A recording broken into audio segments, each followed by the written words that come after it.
basa nga tugenzeeko wano ensonga za federation zikutte wansi ne waggulu. Federation eno bannange buli muyimbi avaayo okukomerawo mu mawulire ayogera ku federation.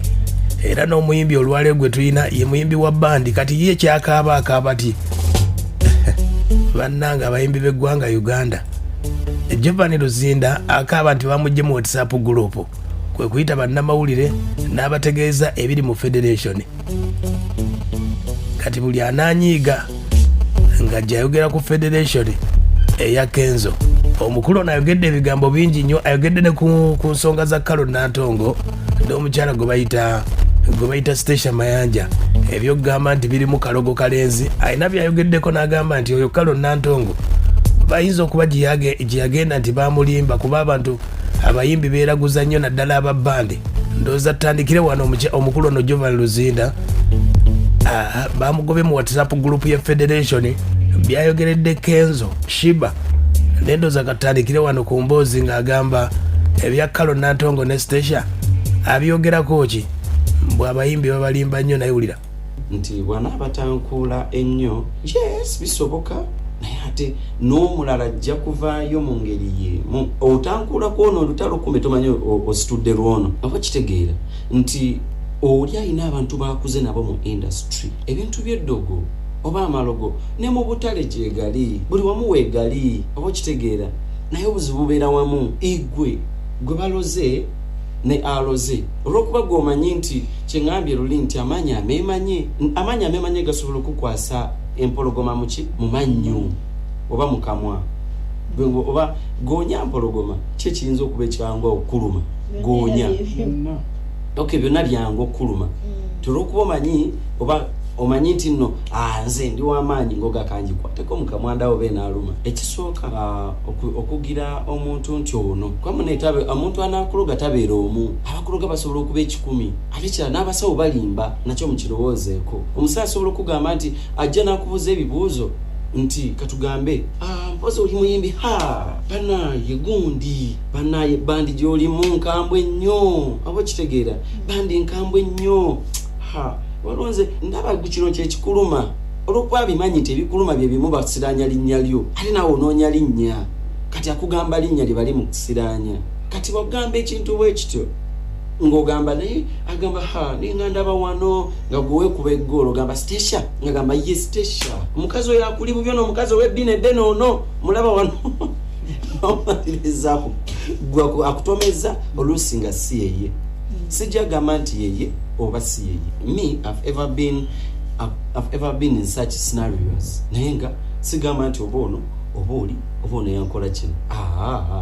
ate kyatulina okumanya buli kimu kiba n'obudde oba kitegeera nti osobola okuba ng'erinnya olyagala kati naye munnaye olw'okuba katime tekannatuuka katime ko naye tasobola kujja mu time gwe gy'olowooleezaamu nti yeeyo. Giovanni Luzinda agamba Carol Nantongo ave mu by'okweraguza adde mu kuyimba kubanga si byangu nti bw'anaabatankuula ennyo yes bisoboka naye ate n'omulala ajja kuvaayo mu ngeri ye otankuula kwono olutalo kume tomanyi ositudde lwono oba kitegeera nti oli alina abantu bakuze nabo mu industry ababe ife nga ffe tukyazimba mijiji gyaffe gimmwe whereby singa anaatakula buli anaava ajagamba ono omuwala jagamba tumuloga ono omuwala jagamba tumuloga aba radio stations bajagamba tumuloga oba kitegeera so abaleke oba amuleke si nti nooba mpagira Mami Station si nti nooba mpagira ani nze ndi neutral right now ngezaako okubuulira maama wange Nantongo nti ebintu ebyo abikole ki abiveemu ebintu bya kalugo kalenzi si mulungi kasite kirungi mukama amuwadde alina waali leero abeere waali ate biri mu bandi z'eggwanga Uganda. Tugenzeeko wano Giovanni Luzinda bamugobye mu group ya federation ya Kenzo ne Shiba nayina byayogedde agamba federation naye musobedde ulira mu group omwo navuddemu anti nze kyenategeera ku federation eno toyogera mazima oyogerera amazima nga bakujjamu oba badde mu group nga bagikujjamu kuba I think emabega wonna kyenayogerako kati binakyogera mune nabadde nakedde ku maca mu group sirimu engamba nga tebulijjo mbadde nga mbiraba tisinga okira noyogerayo ekigambo kimu ekyamazima ku federation nga bakukola ki nga bagoba ne meeting bagato mugamba agende mugamba oba kitegeera so oluusi ne twebuuza kati tunaasobola tutya okubeera nga tutwala endongo mu maaso ng'ate tuli mu bulamu bw'okubeera nga abakulu eri waggulu bw'oyogera amazima bakukola ki bagamba oyo tasaana oba kitegeera nga temu ne tuba tutwanirira byaffe oba kitegeera olaba bajja mu Jovan Luzinda ate gwapo kamenge tebakwetaaga kati omukulu Jovan Luzinda agamba nti ekiri mu federation mulu kye bayita amaanyi ameemanye oba kiggwayo kitya amaanyi ameemanye mangi balina amaanyi ameemanye mangi bansonyi okukyogera bwe ntyo yes baamaanyi era tubakkiririzaamu nti baamaanyi kuba bw'otandika okuyita ab'amaanyi wano e Uganda nabo tobalekaayo oba okitegeera nabalina kibatadde ku ndongo ya Uganda kinene nnyo so mbawe ekitiibwa baamaanyi bakama baffe bakulu baffe naye nabo bakirowoozeeko nti naffe we tuli ate nabo munnaayo osanga we bakola ki baliwoko oba okitegeera so kyonna kyonna kyekirinze mu bulamu nzikiriza nti kiba kirina okubeera n'akasente ako nkawulirako naye nze nandibadde ndowooza ate ebyakasente kuba nze saagala ssente zaabwe kwebbanga yona lye mbaddewo mu nsi teri muntu yali ampadde ku ssente ze kwabo oba okitegeera ebbanga yona mbadde nga neekolera nze omuntu yali antaddemuko ku ssente ze ye mukulu Lutaya ne mami Irene era ebaŋŋamba nti kye tokikola mba sijja kikola ki mba sijja kikola era bo sinza nabatunula mukamwa yadde akatono ennyo yaddokera ku makya mbatunule mukamwa sisobola naye for them munnaye nze mba mmanyi nti omuyimbi yenna okkirizibwa okwogera sina ye Jovan Luzinda oyo atamumanyi alina bandi bagita sauti bande weyavamu Dano Eagles gye yaddukira eyo gye yadda omukulu ono ategeezezza nti abayimbi ekitegeeza balwanyisa band music oba oliawo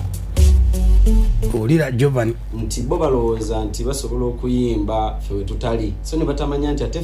ife gundi yaffe style yaffe ya music ye style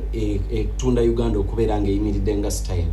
oba kikuba Uganda okubeera nga neyina style yayo kyova olaba nti Abatanzania bakoppa nnyo music waffe bakoppa ekyaffe ne bakiyoza ne bakifuula ekyabwe ne tutunulira Abanigeria bonna bazze bakoppa kikyaffe ne bakifuula ekyabwe Abannakenya still similar so mu mbeera eyo nga bw'oba obitunulidde byonna byonna ogenda okumaliriza nga ffe we are the founder of the music industry bwekityo baffe gye bayita backbone nti band music ye backbone w'eggwanga Uganda ow'endongo si kadongo kamu ategeezezza nti wadde bamugye mu gurupu ye akyali muyimbi naye ulira yes no nze ndi muyimbi wa ggwanga siyimbira maka gange olaba n'omuyimbi atandika obutandisi muyimbi wa ggwanga kuba asobola oyimba akayimba ne kasanyusa abantu ababiri oba basatu oba kitegeera oba abeewuwe ne kabagumya omutima kati olwonza ate akubye kitegeeza ate bano abaana abato nga bw'olaba Bekiba tasobola kwogera kigambo wali mu federation oyogera ki kati olaba abagobye nze embwa egoba wakiwempe ng'ate gwe ennyama ojyokalakala n'ennyama oweddiwo ojyokalakala ekisoboka bakikole nakyo banzizeemu olw'ensonga nti alwana kudda mu WhatsApp group bannanga abayimbi ayinza okuba nayinayo n'akayimba kayagala okuleeta Jovan Luzinda ategeezezza nti ebyo Kenzo byagamba federation ebagisooka Hildaman bye bakisooka Robaka Bobi Wine bye baweereza ye yabutegeera lwakuba ba Kenzo bw'obyogerako mu WhatsApp group nga banyiiga nga bakujjamu